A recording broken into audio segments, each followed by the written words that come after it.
हे बघा, नेहमीचे आपला कांदा, टमाटर, जिरा मोहरी सगळे आणि मिरची आणि ढोबळं मिरची.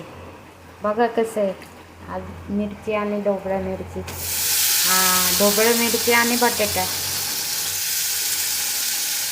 यूट्यूब चॅनल थँक्यू सबस्क्राईब करता सगळे मित्र. कसे आहे, बरं आहे का? आमच्या इथं पाऊस येत आहे बघा. कसे आहे, बरे आहे का सगळे यूट्यूब फॅमिली? कशी आहे?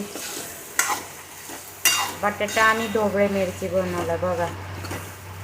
कसे वाटते कमेंटमध्ये सांगा. कमेंट करा, मला कमेंट करत नाही तुम्ही.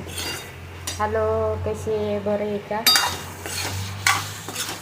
ढोबळं मिरची आणि बटाटा हे का मसाला बिसाला सगळे टाकलेले आहे.